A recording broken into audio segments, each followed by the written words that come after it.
El doctor Mario César García Peregrino está con nosotros esta mañana y la verdad es que nos da muchísimo gusto que nos platique de prevención, porque normalmente decimos el problema, la enfermedad, sobre todo cuando hablamos de cáncer, pero si hablamos de cáncer de colon, ¿existe manera de prevenirlo? ¿Cómo estás? Bienvenido, Mario. Bienvenido, Muchas gracias, ¿cómo estamos? Muy buenos días Un gusto a todos. tenerte por acá.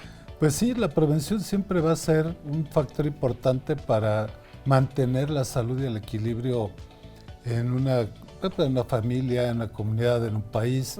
Por cada peso que se invierte en prevención, normalmente te ahorras 14 pesos en tratamientos curativos. Esto pues llama la atención porque pues de ahí parte la importancia de prevenir muchas de las enfermedades que hoy día quejan a todos nosotros. Bueno, y la salud pública también se ve afectada. Claro. Y finalmente son nuestros impuestos. Nada más para que se den una idea, para poner en contexto, el cáncer de colon hoy es el tercer cáncer que más mata en el mundo. Hay estadísticas que están sobre 1.100.000 de personas al año y hemos tenido un incremento en la aparición del cáncer de colon en menores de 50 años, lo que antes no sucedía. No se veía. No se veía, entonces por eso la importancia ahora. Claro. Países desarrollados, por ejemplo, Japón, Corea, Europa, Estados Unidos, han tomado medidas muy agresivas para prevenir el cáncer de colon. Esto es, bajaron las edades para hacer la colonoscopía de rutina. O sea, hoy día se suponía que antes a los 60 y más nos teníamos que hacer una colonoscopía, bajó a los 55. Hoy está aceptado en Europa a los 45, en Estados Unidos 45, 50 años, hacer una colonoscopia de rutina. Esto es como hacer la mastografía, como hacer el estudio de próstata en el hombre, el Papa Nicolau, etcétera. Así debemos de tomar ya de aquí en adelante el hacer una colonoscopia arriba entre los 45 y 50 años. A ver, Doc, ¿para qué nos sirve el colon? ¿Y qué pasa cuando ya decimos tenemos el cáncer? ¿Qué le pasó al colon? Ok, el colon es la última parte del intestino, que mide 1,5 metros más o menos, y su función principal es absorber líquido. El líquido que viene del intestino delgado, donde ya se absorbieron los nutrientes, pasa al intestino grueso, ahí se absorbe el agua, todo el líquido, y queda nada más la materia fecal, que es lo que al final del día vamos a eliminar, y ahí van pues todos los restos alimenticios, fibras musculares, algunas grasas, almidones y tal.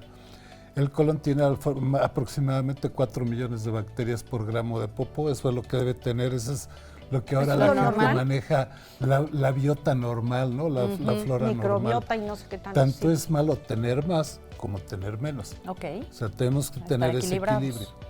Por causa no conocida, o sea que no sabemos, excepto en los hereditarios, se producen pequeños tumores en el colon que se llaman pólipos, que estos pólipos a largo plazo pueden hacerse malignos y de ahí partir el cáncer de colon. Okay. Pero me van a decir, bueno, ¿para qué sirve la colonoscopía? La colonoscopía lo que va a hacer es ver el pólipo, lo quita y al quitar el origen del cáncer de colon, ya no se va a presentar el cáncer de colon. O sea, la colonoscopía no es nada más para ver cómo está el colon, también cura. Exacto. Ahora, de las medidas generales, lo de siempre, que ya es evitar el sobrepeso, no fumar, consumo muy moderado de alcohol, comer en la dieta alimentos que tengan fibra. Okay. O sea, eso, bueno, todos lo sabemos de memoria y a veces no lo practicamos. La teoría parte. Y otra la práctica, claro. Y entonces también el consumo de líquido también es importante porque a mayor cantidad de líquido, recordemos que nuestro cuerpo el 80% es agua, entonces a mayor cantidad de líquido, mayor facilidad vamos a tener para que las heces fecales sean de mejor calidad. También hay calidad en las heces fecales y de estas que sean más suaves, más fáciles de expulsar, menos toxinas, mejor equilibrio de la flora intestinal y ahí se mantiene ese equilibrio que buscamos tener. Okay. ¿Cuáles serían los síntomas que yo diría, hijo, tengo que cuidar? ¿No? Pues la primera es pérdida de peso sin causa aparente, aquel que sigue comiendo igual y empieza a perder peso. La anemia, que lo notamos en palidez, ¿no? Que dice, pues ahora te veo muy amarillo y cosas así, que no es amarillo, es palidez. El cansancio crónico, evacuaciones con sangre, esa es la más importante. ¿La coloración de la evacuación tiene que ver? No tiene mucho que ver Ok. porque va de acuerdo al tipo de comida que Ajá. vamos a hacer. Ahí eso va a ser diferente, pero sí la sangre. Pero si Ya. hay sangre, sí es el importante. sangrado tiene que investigarse sí o sí, siempre de dónde viene. O sea, porque mucha gente dice, ay, sangré una vez, sangro cada 3 meses. No sabemos Ojo. si fue realmente un problema no rectal, un hemorroide, que es lo más común, o es un pólipo que está sangrando y que nos está avisando que está iniciando la etapa de cáncer. Ok. O sea, un Entonces- pólipo que sangra ya es de cuidado. No, eso ya es, hay que quitarlo y Ya. hay que estudiarlo y hay que hacer. Todo sangrado, toda evacuación con sangre se debe acudir al médico, investigarlo hasta saber exactamente cuál es la causa del sangrado. El color de la sangre tiene que ver. No tanto. Porque luego te dicen, ¿es negra o es blanca o es No tanto, rojita? Muy fresca. Muy fresca. A ver, aquí, cuando es un sangrado digestivo alto, que nosotros decimos eso que viene de esófago, estómago, duodeno, por efecto del ácido del estómago, la sangre que tiene hierro se va a oxidar y aparece en la popó como negra. Negra. Nosotros preguntamos siempre, Sí. ¿parece como asientos de café la popó o como el zapote, ¿no? De esas características así como los americanos dicen que es tipo petróleo crudo, pero pues yo nunca he visto No conocemos el petróleo pero Chico crudo. Zapote sí lo he visto. El zapote, sí. Sí, sí. Entonces es más fácil entenderlo así y de esa manera podemos saber si es un sangrado alto o un sangrado bajo. Si la sangre es fresca, clara, es un sangrado bajo y ese invariablemente habrá que estudiarlo para ver que no se trata de un problema, pues desde un problema hemorroidal, una fisura, un pólipo o cáncer de colon. Me fui ahorita a los bebés, que el pediatra nos decía, ¿no? El hecho de qué tanto huele las heces fecales, si es un poquito más ácido, más podría llegar a ser por tema de dientes, ya no me acuerdo cómo era. Pero aquí el asunto es el tener también precaución en cómo está oliendo o el olor no tiene nada que ver. No tiene mucho que ver porque Ok. también de acuerdo al Con tipo la comida. de alimentación Ok. y la fermentación, bacterias, alimentos que se llaman FODMAPs ahora que tienen un tipo de azúcares difíciles de digerir que producen más gases, etcétera. Pero lo que sí es importante, y esto parece mentira, pero hay mucha gente que no revisa las evacuaciones. Esa es otra, o sea, Hay es que- algo hay que tan ver. sencillo como, Ajá. ya hice, yo sé que no es muy Luego agradable, vas ¿verdad? con Pero todo. hay que verlas. Claro. ¿Por qué? Porque es una parte fundamental donde podemos encontrar alguna alteración digestiva básica. Claro. César, ¿qué tipo de tratamiento? Me imagino que depende de en qué estadio se encuentra el cáncer. ¿Qué tratamientos hay? A ver, hay ahora una variedad muy amplia. La primera que es la cirugía, Sí. que va con una combinación con radioquimioterapia. Ya de las cirugías, pues hay varias, ¿no? Hay la cirugía hoy por hoy casi el 80% se hace por vía laparoscópica con el robot, con el Da Vinci, que ya lo hemos platicado aquí. La otra es, ya que es un tumor muy grande, pues primero se dan dosis de radioquimioterapia, se reduce el tamaño del tumor y después se extirpa. Y ahorita hay unos tratamientos inmunológicos que han dado muy buenos resultados con tasas de curación muy altas.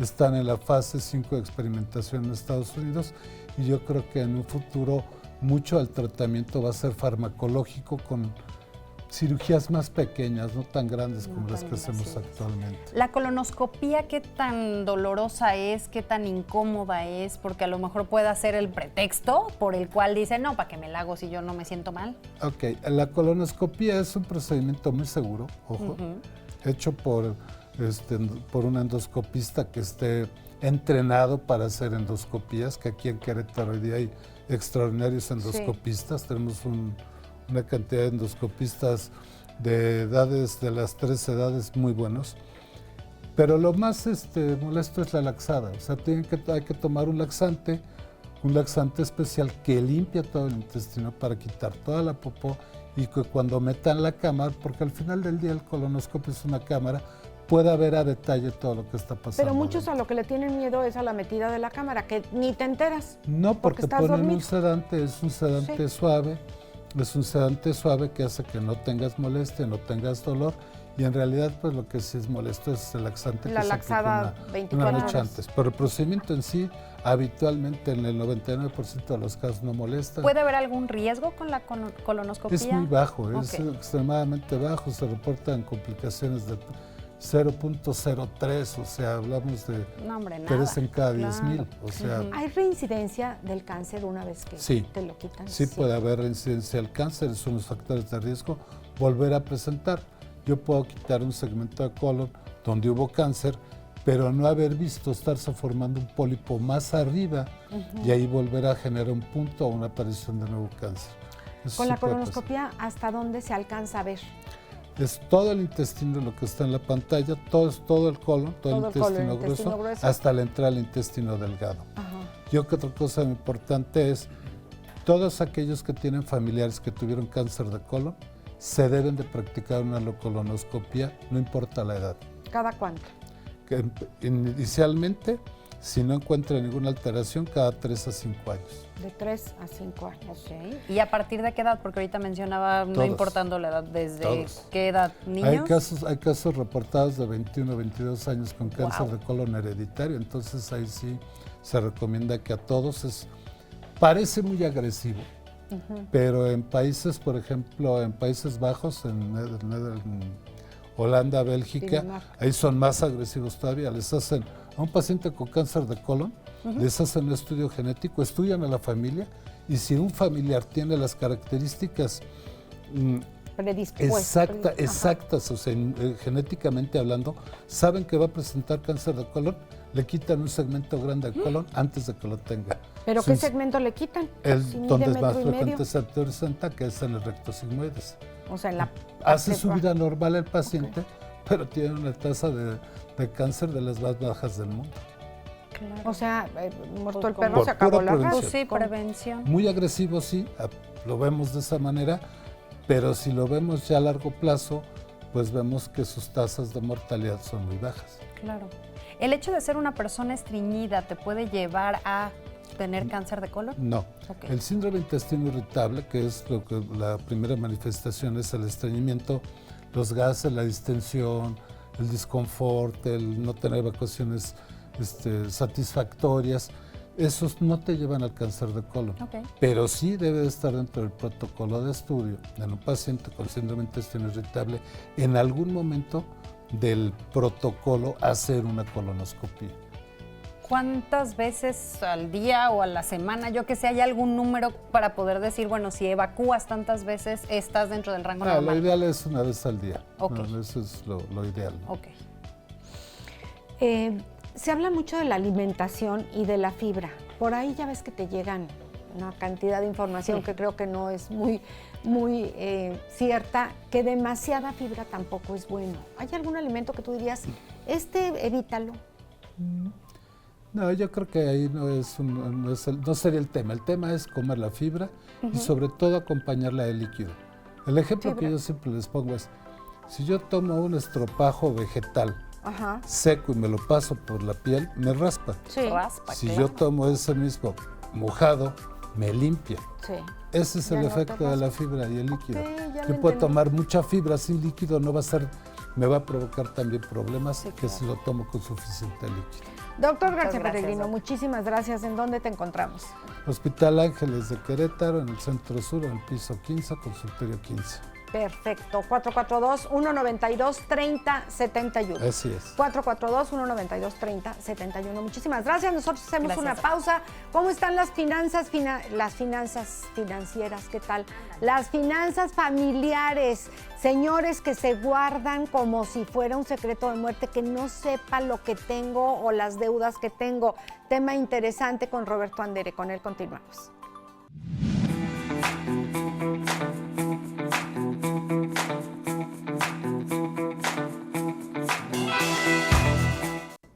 Crisis económica familiar, Roberto Andere, asesor financiero. Qué bueno que estás aquí con nosotros. Buenos días.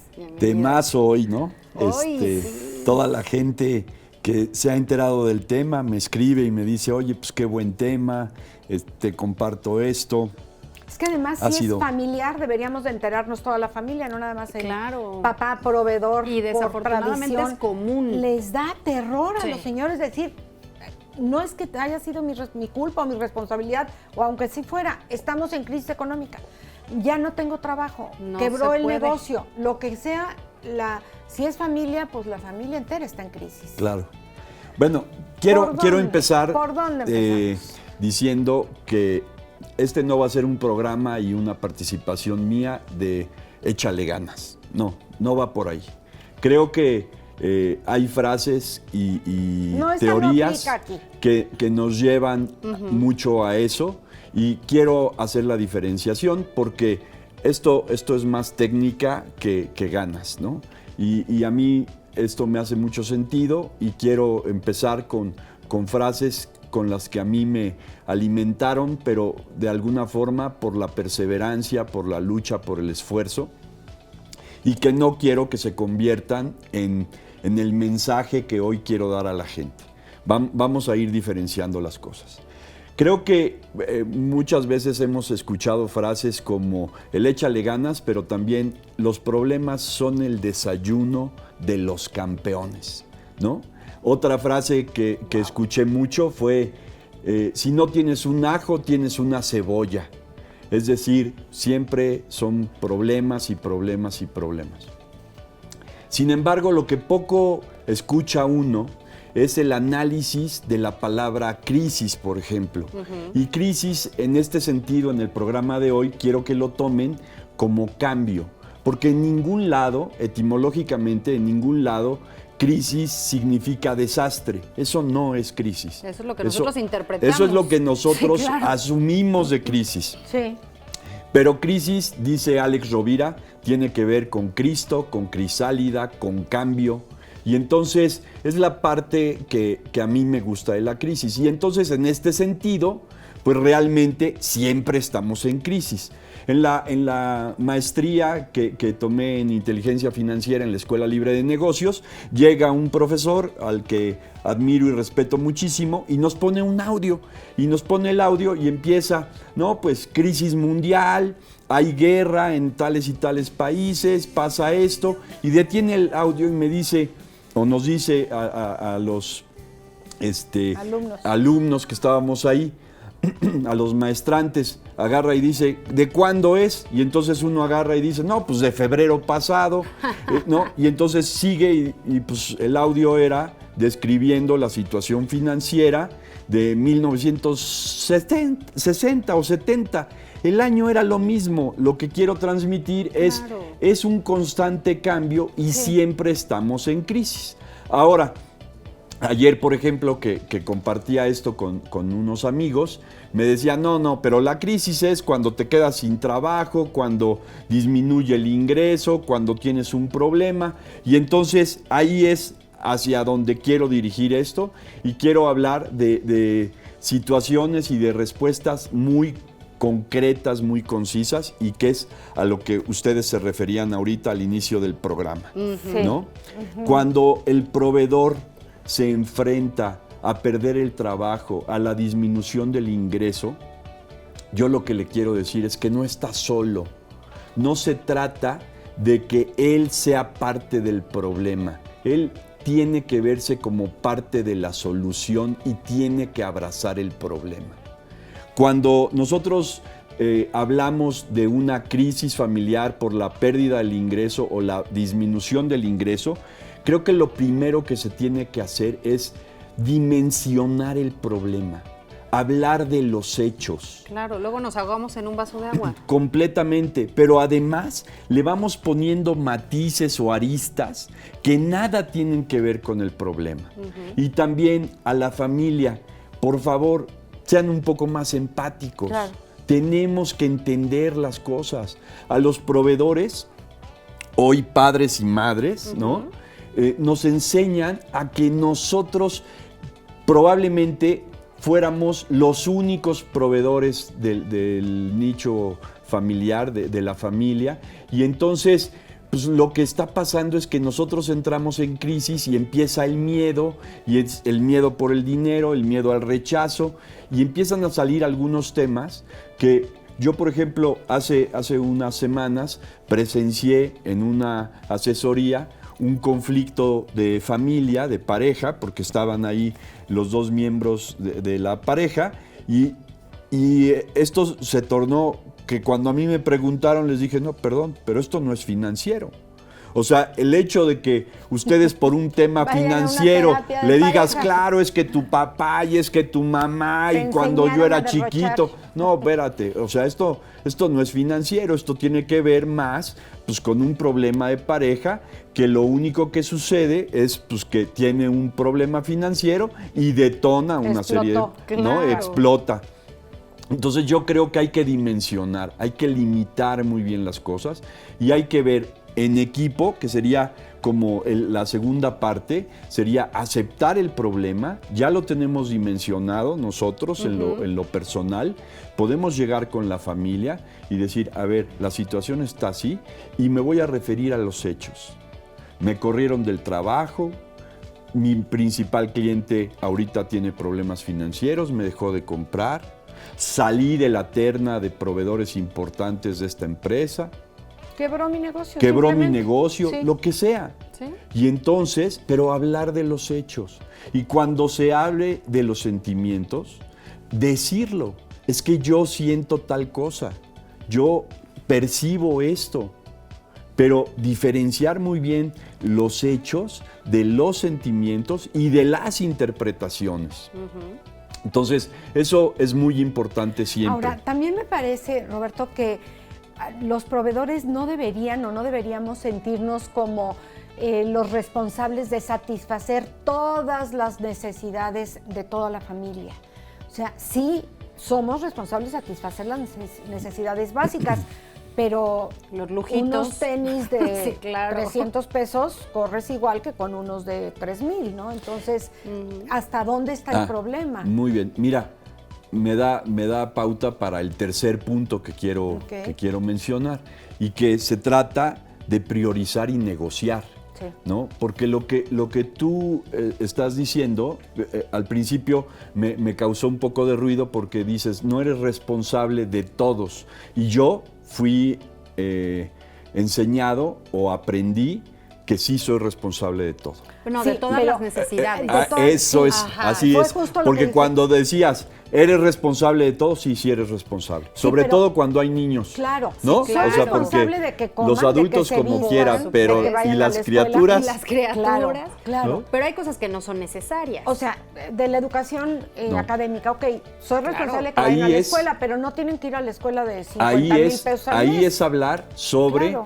prioridad y negociación, Y- que es el siguiente punto. Y basándose en la realidad, porque ¿Para qué también lo nos hemos alcanza, visto. no? Exactamente. Completamente, Quiero llegar a tal completamente. estatus, pero no tienes la realidad y la solvencia. En mis clases a veces presento una imagen que si lo pueden poner en Google, en San Google, perdón, le pongo langosta con zanahorias y entonces te aparece una zanahoria fileteada de tal forma que la presentan en un plato Que como pareciera. Como si fuera pareciera langosta. así de primer impacto una langosta. Y entonces hablamos de lo que es una necesidad y de lo que es un deseo. La necesidad es lo que pone en jaque tu supervivencia. Sí, el O sea, alimento, el a alimento, fuerza, claro. eso sí es tu responsabilidad, completa. Pero darles langosta a los hijos, no. Eso no, Eso ya sería porque un eso lujo, ya que a no ver es quién necesidad, eso ya es deseo. A eso me Entonces, refería. muy bien, perfectamente, ya estamos en la misma Sí, línea, sí, pero sí quiero aclararlo porque de alguna forma algunos padres de familia agarran y dicen, no, es que eso no es mi responsabilidad. No, perdóname, sí es tu responsabilidad. O sea, aquí fuera máscaras, sé que soy muy duro, pero sí tenemos que asumir la responsabilidad. Porque responsabilidad significa responsabilidad, la habilidad que tenemos de responder. Así es. ¿No? Está apareciendo en pantalla para nuestros amigos de televisión y les explicamos a los de radio justo esta langosta que estaba claro, solicitando. así es. La langosta hecha a base de Esta es la langosta zanahorias. más económica. Sí, claro. Yo siempre cito a un amigo que de repente no toma nada, ni gota de alcohol, me gana, porque yo tampoco, pero a veces caigo. De repente. De repente, pero él llega con una copa de cristal cortado a una Hermosa. reunión hermosa, ¿sí? Y se sirve agua con hielos. Y lo ves a él que toma la copa Con un gusto. con un gusto. Hasta ve, la que, huele, la huele, ¿no? Oye, pero es inolora, incolora, hasta insípida, hasta la no meneadita. importa, pero para él, ¿pero qué es lo que representa? Lo que es esa langosta. Sí, lo que es para él. ¿Sí? claro. Lo que es para él. Hagamos ese tipo de ejercicios. Lo más valioso es gratis. Es gratis, el buenos días, el ¿Cuánto nos agradecimiento ahorraríamos con si no la estuviéramos pareja. con esos sueños guajiros de repente? Completamente, Sí, claro. completamente. Y es muy difícil, y hablaba yo de hechos, de cosas. Como último punto, penúltimo punto, sería hacer un plan de acción. ¿Cuántas veces he sido muy criticado? Quien me oye aquí y luego platica conmigo me dice, es que eres muy tajante, pero hay que hacer un plan de acción. Hay que hacer un plan de acción. Se escucha y se ve como muy cuadrado o como muy estructurado, pero esa estructura y esa cuadratura ayuda. Qué padre que me digas esto. No es rigidez, es firmeza. Claro. O sea, no se trata de, no, este es un plan. Ese mismo profesor, Valentín Serrano, que lo aprecio muchísimo y lindísima persona, nos ponía el ejemplo de que él había hecho un plan para llegar de México a su destino de vacaciones y él había hecho tiempos, todo, y de repente su hija en la primera gasolinera agarra y le dice, papá, yo me quiero bajar al baño y quiero por favor que me compres unas papas. Y él agarra y dice, espérate, no está en el plan. Y entonces agarra a la hija y le dice, pues sí, pero yo tampoco tenía en mi plan que pues, tenía ganas de ir al baño. Claro. Entonces, pues, ¿cómo le hago? Entonces, esa es la diferencia entre ser rígido y ser firme. Entonces, pues, lo que Valentín nos transmitía ese día era, no, hay que ser firmes, pero no rígidos, porque pues también Claro, hay pues, que ser cae uno flexibles en ciertas en cosas. la incongruencia. Sí, claro. Claro, tiene que haber flexibilidad, tiene que haber apertura al cambio. A mí me cuesta mucho el cambio. Yo soy una persona reacia al cambio. Sin embargo, he aprendido que cada vez más los cambios se dan y aparte de manera más vertiginosa, más que ni rápida. te van a preguntar. Claro, O te sea, cambia, que- te gusta, no te gusta. Completamente, Los cambios ahí están. completamente. Oye, Y el punto número 5 y el más importante, acción. Tienes que tomar acción. Yo hace unos meses pasé una situación durísima con un cliente, se me bajó del barco, mi cliente más importante, con problemas financieros, cosas que yo capaz que jamás imaginé, nunca preví, lo que sea. Sin embargo, pues yo agarré, hice estos 5 pasos, senté a mis hijas, a mi esposa y les dije, la situación está así y mientras decido qué planes, a qué le bajo, a qué esto, a qué el otro, aquí hay vacas flacas. Le bajamos Y a los gastos le bajamos todos. a esto, empezamos a cerrar la llave de tal gasto, de tal cosa, de tal cosa. Hoy, gracias a Dios, me doy cuenta que reaccioné muy a tiempo, que en poco tiempo logré otra vez revertir la situación y ponerme estable. Sin embargo, lo primero, hasta mi esposa volteaba y me decía, pero ¿qué tan mal está? Y le decía yo, no lo voy a averiguar. Ahorita así está el tema Y hay que tan accionar. hay que accionar. Claro. Entonces, eso es lo más importante, pero todo esto pues son por esos 5 pasos, ¿no? Claro. Dimensionar, ver de cuántas cabezas es el monstruo, ¿no? Claro, y asumirla. Entonces, asumirlo, enfrentarlo, hablarlo con empatía, Ajá. que hacer que también nos tomen en cuenta y vean esta empatía de nosotros y ellos sean empáticos con nosotros. Hacer equipo al final del día. Completamente. Seguimos siendo familia en las buenas y en las Completamente. malas. Si gastan mucho con las vacas Así es. gordas, bueno, Y, pues y ahorramos quiero las vacas decir una flacas. frase para terminar, Sí. que es bíblica y que es, al final, todo está bien. Si no está bien, es que no es el final. Y esto aplica en una crisis económica familiar. Va a pasar. Al final, todo va a estar bien. Se los garantizo. Todo va a estar bien. Pero si así no está bien, no es el final. no es el final. Muchísimas gracias, Roberto Andere. ¿Te encontramos en qué teléfono? En el 55 91 45 91 50 y en el correo electrónico roberto.andere@orfin, de orden financiero, .mx. Muy bien, muchísimas gracias. gracias, Hasta la Roberto. próxima.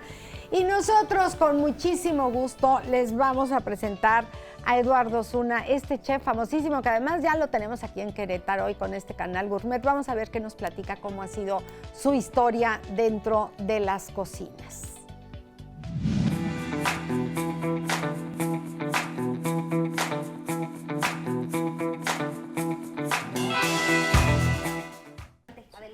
El chef, qué gustazo tenerte aquí, Eduardo Zuna. Pues un gusto, pues gracias por la invitación, yo muy emocionado de estar por acá. Muchas gracias a ti. Presumiendo a Querétaro, que estoy la verdad muy contento. Ya eres casi queretano. Pues sí, yo llevo apenas 16 años en Querétaro. Ajá. Ándale. Sí, soy chilango del DF, del sur del DF. Como la mayoría de los queretanos. Pues Pues aquí, sí. aquí andamos dos ya, del sur de la Ciudad de México, Ya ya hoy- llegamos a Querétaro. Hoy en día así pasa, la mitad de los queretanos no somos queretanos, pero bueno, ya nos agenciamos un poquito la ciudad. Ajá. Y la verdad es que pues eso, me he estado súper contento y había estado yo en una especie de distintos conceptos gastronómicos aquí en Querétaro, un poco más en el área industrial, ¿no? Estuve llevando la cafetería del aeropuerto durante 10 años, estuve a cargo de la operación de allá. Y después, bueno, pues eso de comedores industriales, nada de alta cocina como tal. Y de repente me hablan del gourmet. Bueno, yo tengo varios programas en el canal Gourmet, que es una producción argentina. Y bueno, Sí. voy haciendo series, sobre todo de cocina mexicana, que es lo ¡Qué mío, ¿no? rico! Sí. Y descubriste o decidiste más bien que Querétaro merecía la pena estar en el canal Gourmet. Sí, por supuesto. Entonces, cuando me hablan, me dicen, oye, tenemos una saga de programas que todos los chefs del programa van haciendo, que se llama Los Favoritos de. Y entonces es una selección de restaurantes favoritos de alguna zona, ¿no? Entonces, otros chefs lo han hecho en Monterrey, Sonia Ruiz también lo ha hecho, bueno, en Monterrey, y luego Alejandro lo ha hecho en Oaxaca, y Sajiteyes en el DF, y me dicen, y pues tú estás en Querétaro, Vas, te ¿cuáles son toca. los favoritos de Querétaro? ¿No? Entonces, fue una oportunidad para presumir de una forma muy personal y medio caprichosa, ¿no? Mis favoritos, ¿no? Que cada quien tiene lo suyo. Que cada tiene lo Sí, suyo. el paladar es diferente. Sí, por supuesto, ¿no? Y pues eso también me pasa un poco que me dicen, bueno, ¿cuál es tu restaurante favorito? ¿A dónde vamos? Bueno, pues depende de qué traigas antojo, ¿Qué ¿no? se te Creo que antoja ahorita? Claro. Eso es lo primero que yo pregunto a quien me visita o quien viene por acá. Bueno, pues dependiendo de qué se te antoja. Porque mi favorito de cocina española puede ser mi favorito de cocina italiana, de por japonesa, de mexicana. Pero de fuiste a dar hasta las garnachas. gordas del güero. Sí, por A sí. todos supuesto. lados. No, es que eso fue... Anicos, que también sí, esa sí. sopa de natas, esa sopa seca de natas es buenísimo, buenísima. sí. Anicos. La verdad es que sí, muy rico. Y bueno, obviamente también hablando un poco de cocina queretana con, pues con las grandes chefs que conozco, Olivia Alegría, tanto de la escuela Iges. del Iges, y bueno, por supuesto María Elena, María pues también que Elena me habla de la Vázquez cocina de- queretana, ¿no? Sí. Pero para mí, que no soy queretano, es más fácil decir que la gastronomía queretana no es solo el producto endémico, sino lo que hoy en día se come en Querétaro. O sea, es una ciudad que para mí está siendo Tiene mucha muy- variedad. Pues En sí, realidad empieza a ser llegas y más encuentras de todo. cosmopolita. Claro. Y está muy padre que de repente un español, súper español, se vino a vivir acá porque se vive muy a gusto, está muy padre, puso su restaurante de comida española y tienes la Taberna del Quillo que está fabulosa, Fabulosa. con Pepe Ortega. Y Pero bueno, además, pues así, ¿no? como Claro. queretanos o no queretanos, tenemos la opción de disfrutar y de paladear diferentes tipos de cocina de todo el mundo. Sí. Y eso está padrísimo y ya Eso se está muy puede padre. hacer en Querétaro. Claro, claro. Y eso también es, insisto, eso es también de gastronomía local. O sea, ¿qué hay de comer en Querétaro? Bueno, sí hay algo endémico, pero también hay toda esta oferta. Claro. El griego, bueno, está buenísimo en Álamos, ¿no? Con Buenísimo. Dimitri, ahí en el Elea, me fascina. En fin, Salvatore, que está haciendo unas pizzas muy buenas. Y así fue como fui haciendo esta como selección, ¿no? En el programa, de ¿qué es los lo que lugares. haces, chef? ¿Qué es lo que nos muestras? Sí, pues mira, voy entrevistando un poco a los dueños, a los chefs. Voy conociendo algunas recetas secretas o más bien los secretos de alguna de sus recetas. Bueno, ¿y cómo haces esto? ¿Y cómo vas en la técnica? Cotorreamos un poquito en la cocina. No es un programa en el cual yo cocine, ¿no? Ahora ya no estoy, en este programa Estás no de estoy este lado, cocinando. ajá. Sí. Y estoy más bien como, pues eso, entrevistando y preguntando, bueno, ¿qué haces aquí, no? ¿Cómo es que llegaste a Querétaro? ¿Por qué llegaste a Querétaro? Muy curioso que varias historias de los extranjeros que están aquí es que se enamoraron de una mexicana y acabaron aquí. Dije, bueno, pues eso es una buena razón para esta. Exacto. Sí, Somos el más que ancla de suficiente. muchos. Ponemos la bala. Sí, por supuesto.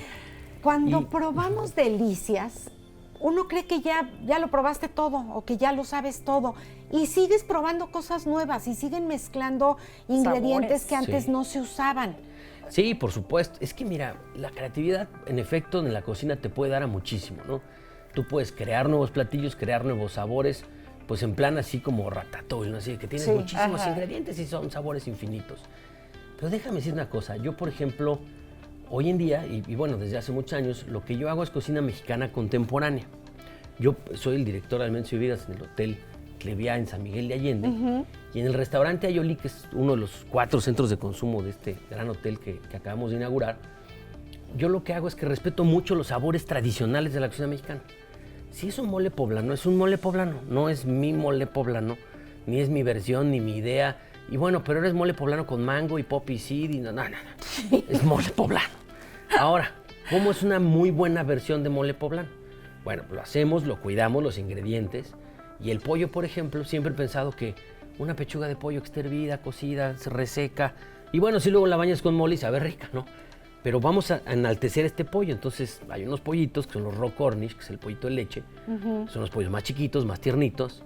Y ese pollito le damos una pequeña marinada, lo asamos a la brasa, Uy. lo terminamos en la parrilla. Entonces tiene un aroma bueno. como Y rostizadito. ya No creo que sea Queda la tan- única salivando a Amelia Sí, Kobe. ¿no? Y luego ya que no sigue. queda tan reseca como Qué la delicia. pechuga. Una pechuga seca, ¿no? Porque así son las pobres pechugas, pues para eso son. Pero Para eso son, Pues para sí, estar para secas, deshebrar y ponerle otras cosas, ¿no? Sí. Pero entonces este pollito, cuando lo presentas, lo presento de una forma no, ligeramente vanguardista. O sea, yo siempre digo que hago cocina de veras, o sea, no son aires, espuma. Ya estuve ahí, ya estuve en cocina molecular, ya gané concursos en su momento y ya vuelves al, sí, pero está más rico el pollo con mole. Entonces, hacemos un buen espejo de un buen mole poblano con una arroz a la mexicana y este pollito que está súper cuidado. Por ejemplo, no es uno de los platos que estoy ahí? haciendo, pero... Y que además la mayoría de los mexicanos nos gusta. O sea, Pues no sí. porque Pues es ya se comida usan esa mexicana. mezcla de... Sí, Sí, sí, sí. Nuestra dices, comida quiero es una delicia. Totalmente. pollo con mole, claro, por supuesto. Y luego al final está este restaurante en donde dices, bueno, yo me despierto en la mañana y digo, ay, se me antojó una espuma con esferas de aire de... No se me antojó. O sea, Se ve bien bonito, pero está moda que nos precioso. metieron. Sí. Veo y vivo la experiencia, está muy padre. Es un espectáculo, Ok, ¿no? Un poquito, sí. exacto, es como ir a un concierto, Sí, ¿no? sí, Oye, sí. y vamos a ir a ver a tal artista, sí, y mañana vamos a ver al mismo artista. No, Ya no, es que ya gracias. fui, o sea, Sí. pero en cambio cuando comes rico en un lugar, y está sabroso, está bien Regresas. presentado, mientras estás comiendo dices, tengo que traer aquí a mi papá, a mi suegra, a mi Claro, hermano, claro. a mis Que vengo, amigos, ¿no? vengo. Sí, sí. Vamos a hacer una pausa, regresamos claro. contigo. Estamos con el chef Eduardo Osuna, que es una delicia poder platicar con ya casi nuestro chef queretano. Una pausa, está usted aquí en Confianza, regresamos.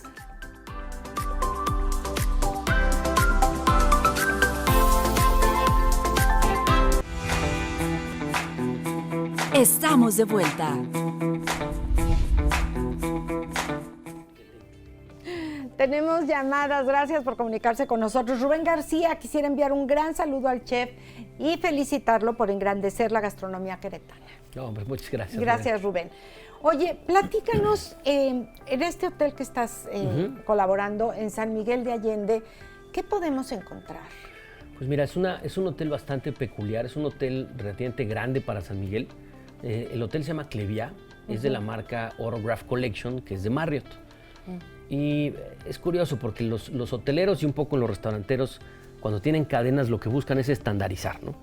Y entonces que todos los hoteles Westin huelan lo mismo, sepan Claro. lo mismo, la cama está igual, el mismo número de sábanas, todo idéntico, ¿no? Sí. Y estandarizas para que te quedes en cualquier hotel y encuentres lo mismo, ¿no? Y de repente Marriott hace esta marca que se llama Autograph Collection que dice, no, yo quiero que sea algo mucho más original. Incluso nuestro eslogan es exactly like nothing else, ¿no? Entonces cada uno de los hoteles son totalmente únicos, No hay nada igual. decorados con Exactamente. nuestro estilo, ¿no? El edificio es del arquitecto Legorreta, de los despachos Legorreta, entonces es un edificio mexicano contemporáneo, padrísimo.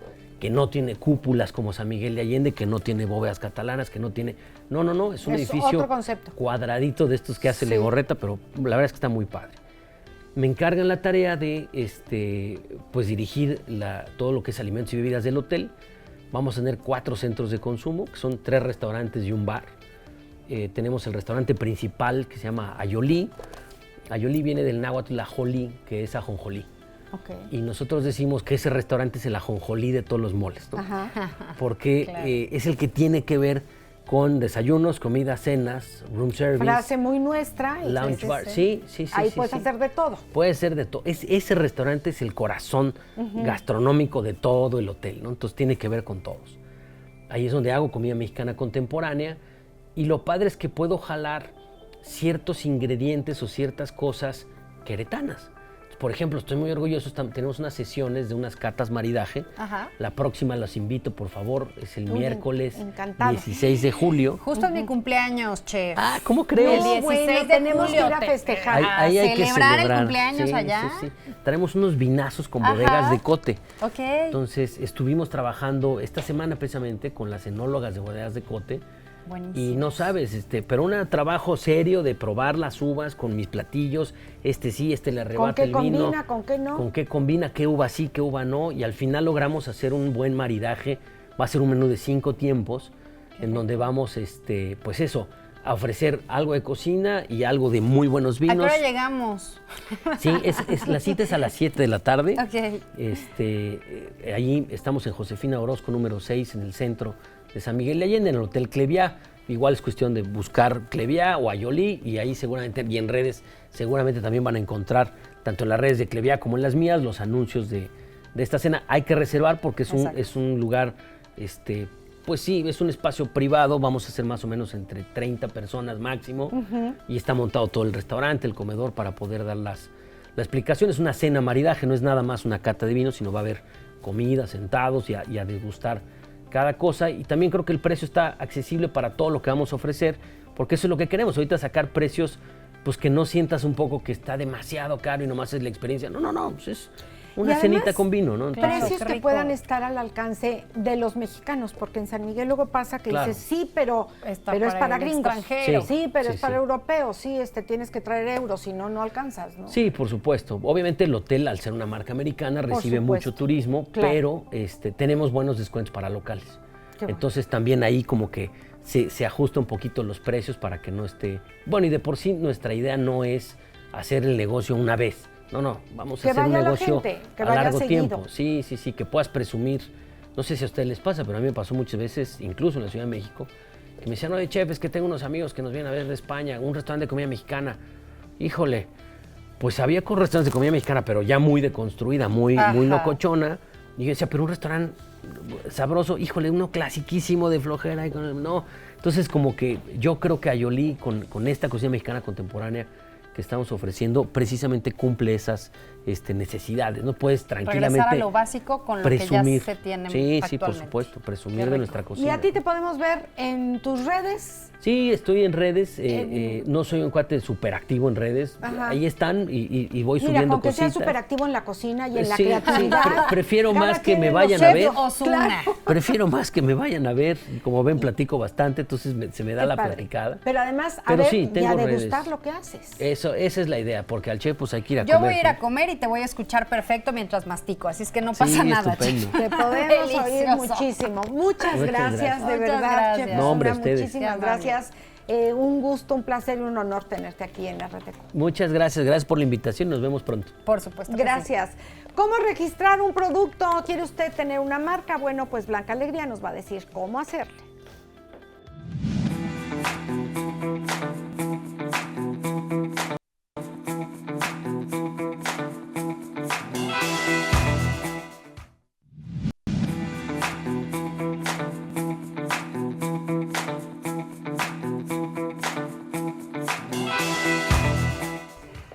Ya estamos de este lado del estudio para poder platicar con Blanca Alegría. Ella nos hace favor de asesorar cómo caramba le vamos a hacer, cómo hay que llenar los formatos si queremos nosotros en temas de dejar estas creaciones, estas situaciones justo para registrar algún producto y tenerlo legalizado. Tal cual, este producto es mío y cómo le hago. Bienvenida, Blanquita, ¿cómo estás? Hola, ¿qué tal? Buenos días, muchas gracias por la invitación. Aquí estamos otra vez picando piedra en este tema. Sí, me encanta, porque de repente decimos, ya lo creé, ya lo tengo, ya lo hice, ya es mío, pero pues resulta que alguien puede llegar y dice, era tuyo, mijito, porque yo ya lo voy a registrar. Es que, ¿cómo le hacemos para que no nos ganen el mandado? Es que, ¿sabes qué? Que es bien interesante. Creo que en este país está subestimado el conocimiento. Entonces el potencial y todo eso y nadie lo toma en serio, ¿no? Entonces siempre hacemos las cosas a ver si pega, a ver cómo nos va y no confiamos realmente en nuestros productos, en nuestro servicio, en nuestro talento y después, perdón por el francés, pero nos chamaquean. ¿Verdad que sí? Terminamos nosotros, oye, pero era mío, pues sí era, pero nunca lo registraste. Así es, entonces quiero hablar así como a grosso modo de las dos cosas, ¿no? Tanto de las marcas como los derechos de autor y ya conforme vayan saliendo... Son dos cosas diferentes. Son dos cosas bien distintas porque sí hay esa confusión y creo que es normal porque no tenemos esa cultura jurídica de registrar nuestro talento, lo vamos a poner así. Para empezar, en ambas partes, en ambas ramas jamás se registra una idea, ¿no?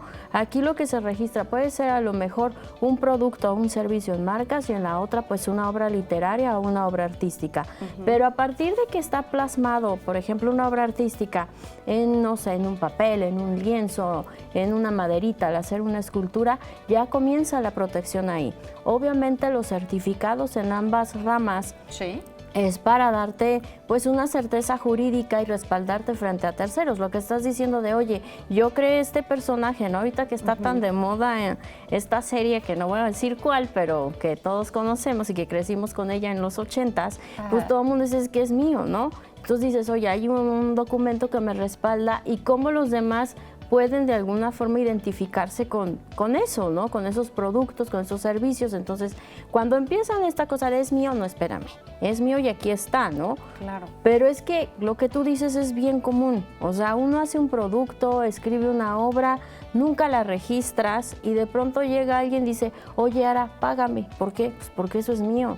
O sea, ese es el peor de los casos. No de que lo exhiban en una galería, no de que ya hay unas copias piratas en los tianguis, sino que de pronto llegan los procesos judiciales a decirte, oye, ¿qué crees? Eso es mío, me tienes que pagar. No, que no sé qué. Pues aquí está el documento en donde es mío. Y de hecho ya vamos a ponerlo bien dramático, hasta estoy vendiendo franquicias con este producto porque pues tú nunca lo registraste, ¿no? Qué fuerte, Blanquita. Y sí sucede desafortunadamente. Claro que sí.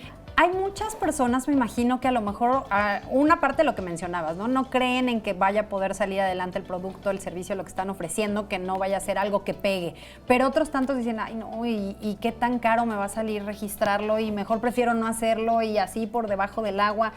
¿Realmente es caro hacer estos procesos? Es que es bien barato. O sea, eso es que... O sea, siempre les he dicho aquí no sé cuántos años, es como tener un terrenito, ¿no? Cuando había terrenos baratos, nos vamos a comprar en este programa un terreno barato llamado marcas o derechos de autor, ¿no?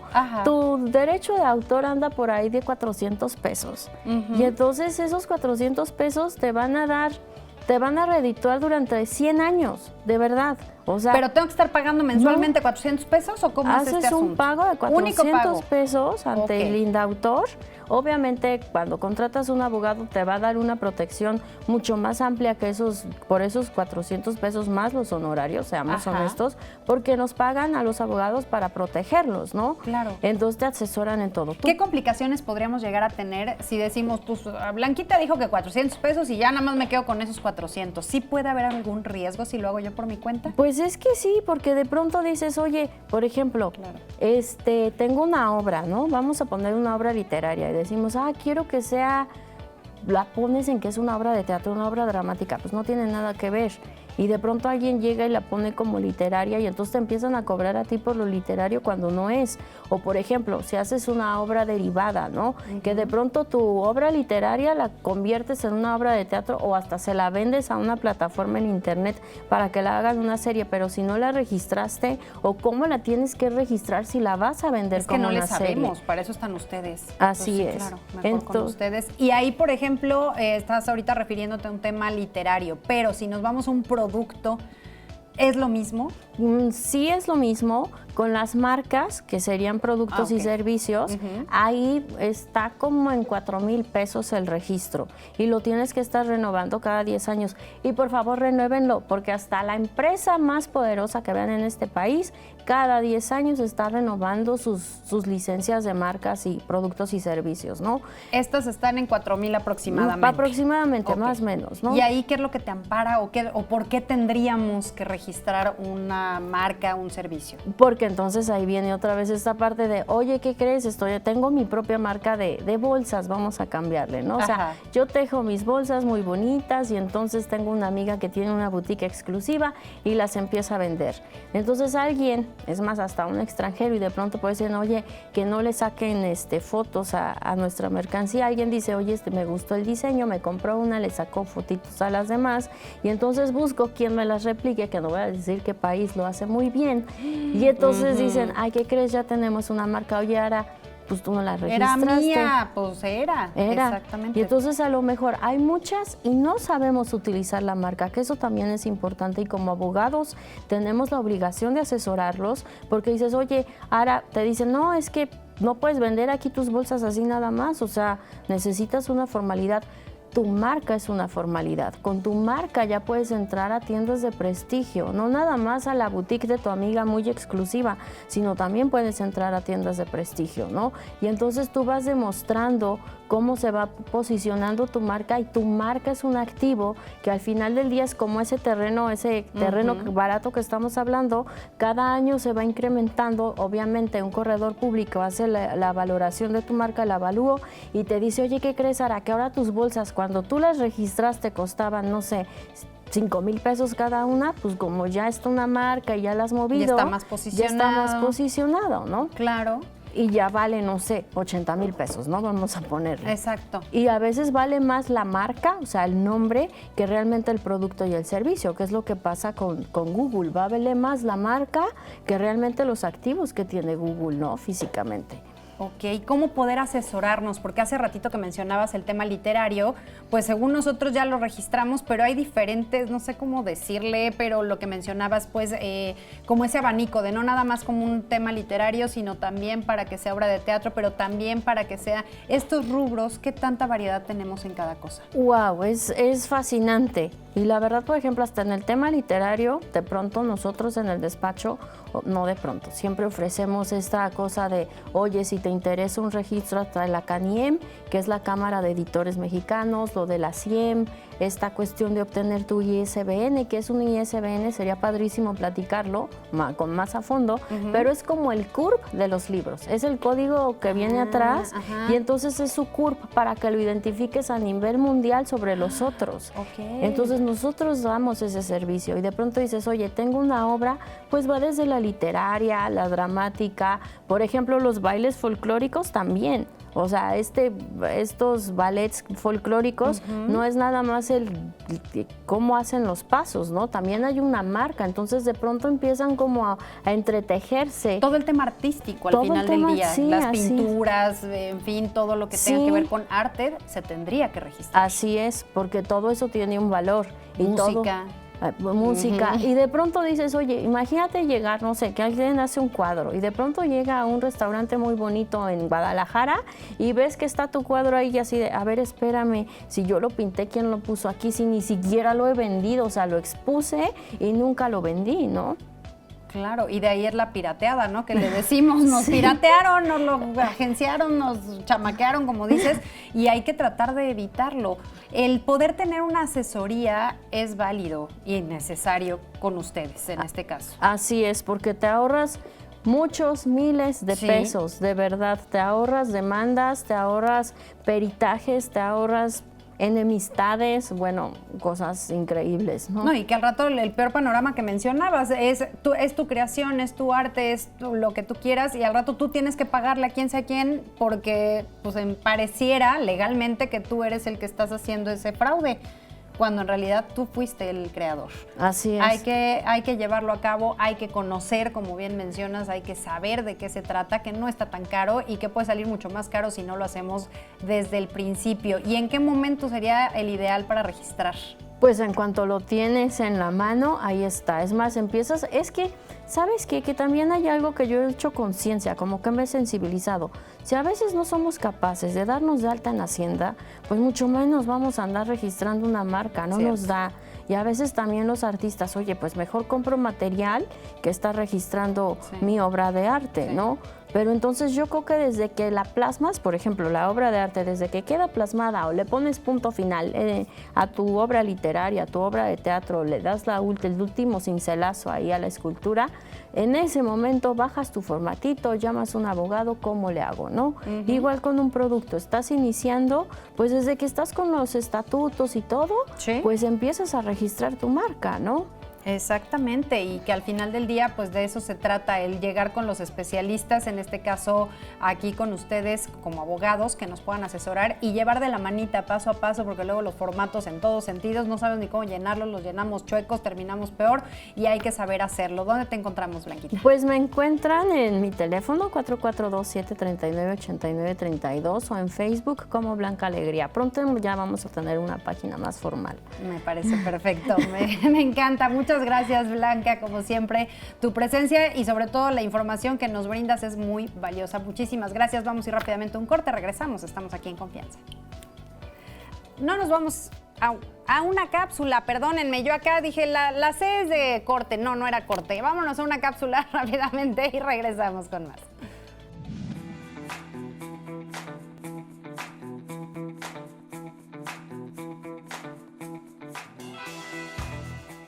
Recientemente se ha estrenado una bioserie dedicada a Roberto Gómez Bolaños Chespirito, Sin Querer Queriendo, que ha causado gran controversia, ha levantado ámpulas, sobre todo por su relación con Florinda Mesa. Yo a continuación les voy a poner un fragmento de una entrevista que en el año 2004 le realicé a Chespirito en su casa de la Ciudad de México. Y avivando todavía, echando más leña al fuego, les voy a comentar. Cuando pedí yo la entrevista, pedí una sola condición, si se puede decir, una súplica, que nada más fuera con don Roberto Gómez Bolaños. Como todo mundo sabemos, doña Florinda, o bueno, lo que es Florinda Mesa, pues ella, pues casi siempre cuando eran las entrevistas con don Roberto, bueno, pues ella siempre participaba, interrumpía y no lo dejaba hablar. Afortunadamente no estuvo en esta entrevista más que don Roberto Gómez Bolaños. Fue una entrevista épica, interesantísima, de 2 horas de duración, que, bueno, pues yo les presento a continuación un fragmento donde él habla y él platica de cómo fue que creó esos emblemáticos personajes que todos recordamos. Don Roberto, en la década de los 50 y los 60 se dedica a escribir para los demás, a fincar las carreras de las otras personas, de los otros cómicos. Pero ya para eso, en 1968, nacen 2 personajes que serán clave en su carrera artística personal. Me estoy refiriendo al Chavo del Ocho y me estoy refiriendo al Chapulín Colorado. Vamos a hablar de cada uno de manera individual. El Chapulín empieza en 70, acabando el año casi. Y el Chavo empieza en el 72, como en marzo, o sea, 1 año, 3 meses después del Chapulín. Yo había planeado desde un principio que ese personaje tuviera las características que tuvo, y yo quería hacer digamos, un símil con el Quijote de Cervantes, guardando las proporciones. Él hizo el Quijote cuando abundaban en exceso las novelas de caballería. En mis tiempos abundaban y siguen abundando los pseudohéroes, hombres fortachones, todopoderosos, etcétera. Por eso digo pseudohéroes, porque, bueno, me refiero a Batman, Superman, al señor ese de Araña, no sé. Araña, sí. pseudohéroes porque yo no le encuentro el heroísmo a un señor que puede volar y detiene, por ejemplo, un asteroide que va a chocar con la Tierra y lo desvía. ¿Qué acto heroico hace? No, sí es invulnerable, no le puede pasar nada. Y así son todos ellos. Y el Chapulín tenía todas las desventajas, débil, chaparro, tonto, feo, etcétera, contra todos aquellos. Bueno, feo no, pero pero aparte, cuando había algo excepcional, era por ejemplo las pastillas de Chiquitolina, que lo hacían aún más vulnerable de lo que era. Le servía para colarse por abajo de una puerta, por alguna rendija X, espiar algo. Pero vulnerable era más, no solo no le daba más poder. Y lo más importante de todo era miedosísimo. Pero superaba el miedo. Y ese es el héroe, no el que carece de miedo, sino el que supera el miedo, que es lo que no podían tener los pseudohéroes aquellos. A mí me dicen, el Chapulín es un pseudohéroe. No, ese es héroe, los otros son, porque manifestando que tenía un miedo terrible a enfrentarse al problema, lo afrontaba. Y fue tal el éxito que a las 2 semanas la gente nos decía por todos lados, ya no contaban con mi astucia. En 2 semanas que llevábamos al aire. La gran diferencia es que el Chapulín Colorado fue todo muy bien planeado. Todo estaba fríamente calculado, sí, para decirlo bien. Y el Chavo no, el Chavo fue improvisado y empezó a crecer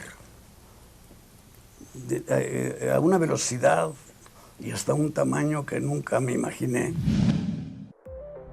Es sin duda alguna una de las entrevistas más entrañables que he realizado con don Roberto Gómez Bolaños, Chespirito. Mi nombre es David Estrada. Hasta la próxima.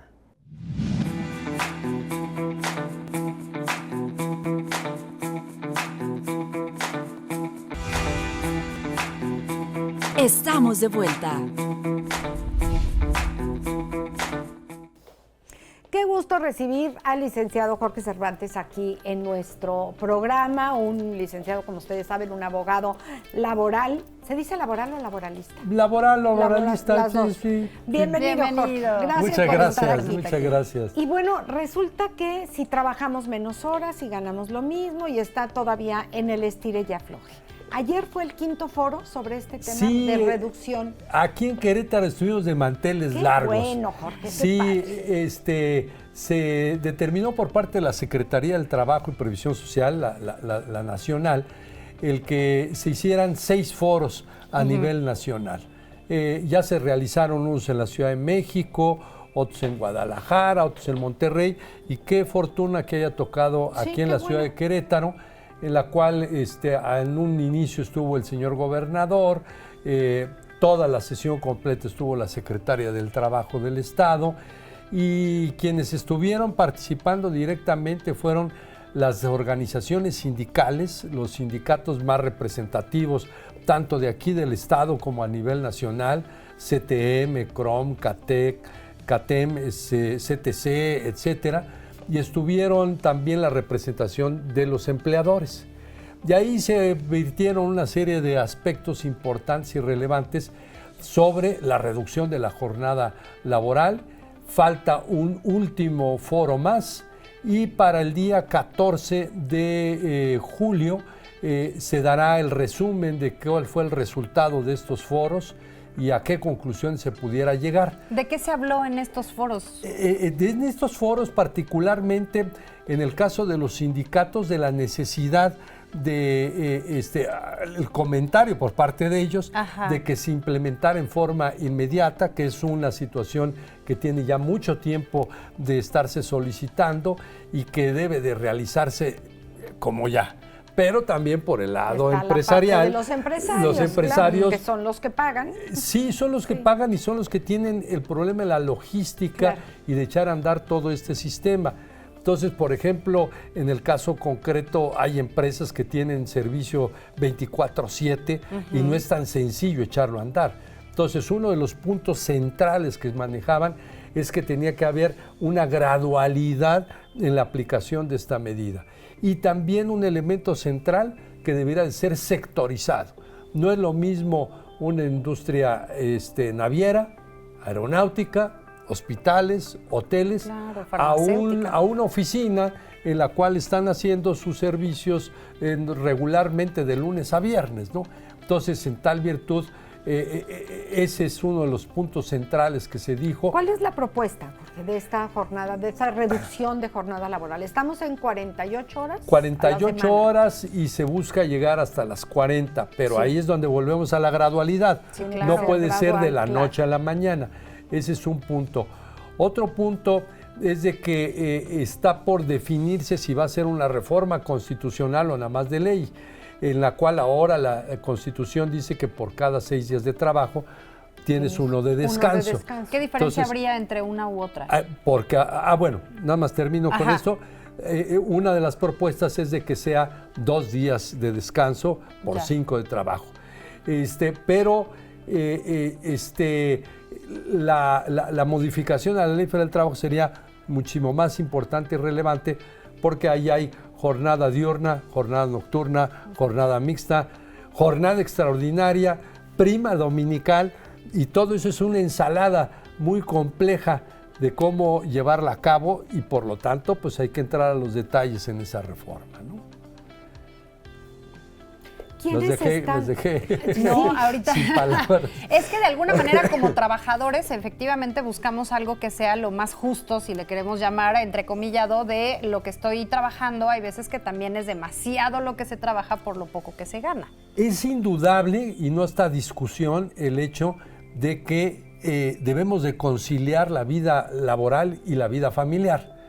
Pero también debemos estar muy conscientes. El día de ayer una representante de empresa lo dijo, la situación económica de los trabajadores no es boyante y tiene que estar buscando trabajos extra, actividades extra para poder tener el suficiente recurso para mantener a su familia. Con un solo trabajo ya no se logra. Y ese es el punto. ¿Va a haber la conciencia suficiente del trabajador o va a tener el suficiente recurso el trabajador para que efectivamente sábado y domingo se dedique a su familia o actividades lúdicas o lo que quieran?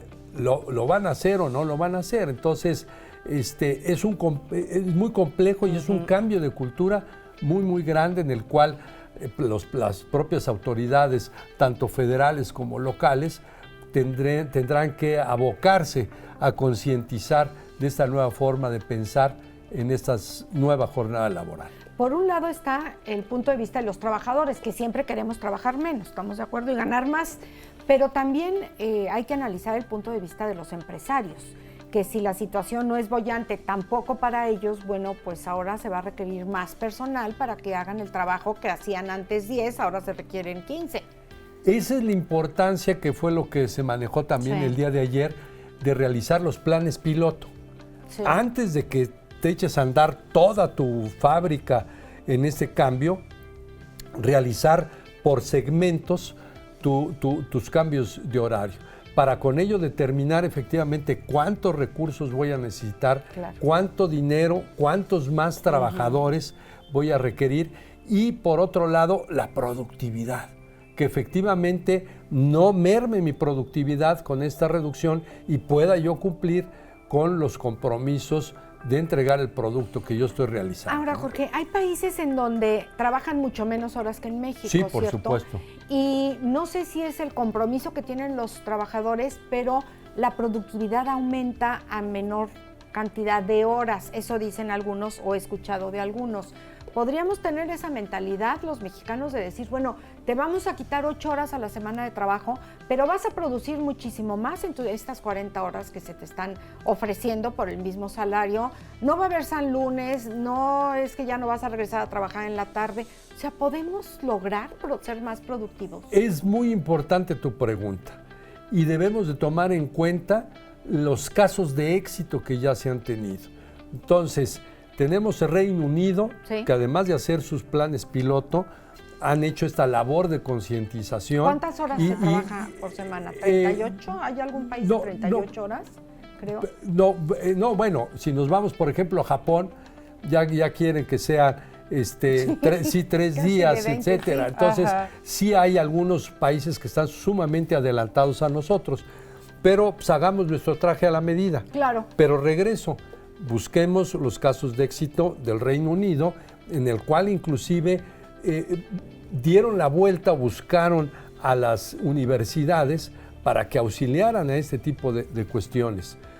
Francia, Alemania, España, inclusive España, y de una vez saco este punto, en España se dio el hecho de que para las micro y pequeñas empresas hubo el auxilio de las universidades y también un auxilio económico por parte del gobierno. Y esos estímulos fiscales también se necesitan reflejar aquí en México, pues para el salón de belleza, para el taller mecánico, que pues son 3, Todos 4, 5 trabajamos. empleados, Claro. y que pues les va a presentar un gasto adicional, y cómo se va a manejar para esas micro pequeñas empresas que son cerca del 80% Sí. de nuestra planta productiva. Es la mayoría, ¿no? Pues sí. Sí. Sí. Quitando a los grandes las grandes empresarios, la mayoría somos pequeños. Así es. Y hacemos algo. No tenemos fecha para saber, pero en el proceso que vamos nos falta un foro más. Un foro más. Y luego se va al Congreso. ¿Qué va a Un pasar? foro más, vienen las conclusiones el día 14 de julio. 14 de julio, o sea, ya en unos Ya días. en unos días. Sí. Luego viene una información genérica de cuáles pudieran ser los derroteros de esta reforma, para que finalmente el día 1 de septiembre, en el momento en que se inicien los trabajos del Poder Legislativo, del Congreso de la Unión, se presente por parte del Ejecutivo la iniciativa de reforma. Yo estimo, por lo menos así lo espero, de que va a ser gradual, va a ser por sectores, y que estemos preparados para que echemos a andar nuestros planes piloto y realizar todos los ajustes necesarios, porque de que viene. Viene, qué bueno. Tú que has estado presente en estos foros, ¿cuál es la relación que has percibido entre sindicatos y empresarios? Es muy importante el destacar lo que se ha denominado como el diálogo social. Sí. El diálogo social es precisamente este momento tan relevante para que patrones y trabajadores, sindicatos y empresas estén en constante comunicación, y adicionalmente con el gobierno también. De tal manera de que esta actividad tripartita ayude a llegar a acuerdos efectivos y en beneficio, en este caso, pues del país y particularmente de los trabajadores, pero sin descuidar las fuentes de trabajo. Claro. Porque pues si no hay fuente de trabajo, pues no hay trabajadores. Sí, claro. Entonces, el diálogo social, que inclusive así lo ha denominado la Organización Internacional del Trabajo, es el aspecto central y fundamental que ahora se está viviendo. Esto en cuanto al tema laboral y las horas como tal de trabajo, ¿tendría algún impacto con el tema de los días de vacaciones, como todas estas prestaciones laborales a partir de esta modificación? Sí, la respuesta es sí.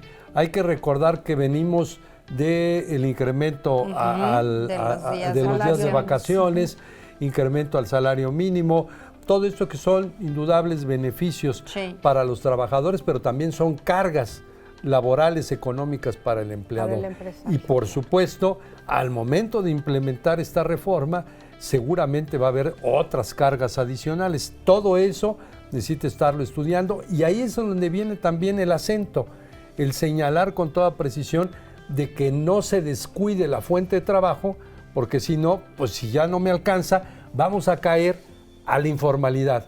Y la informalidad es lo peor que podemos tener. Pues no hay compromiso. Sí, no tienen seguro social, no hay vacaciones, no pagan impuestos. Entonces, flaco favor le vamos a estar haciendo al trabajador si desaparece la fuente de trabajo.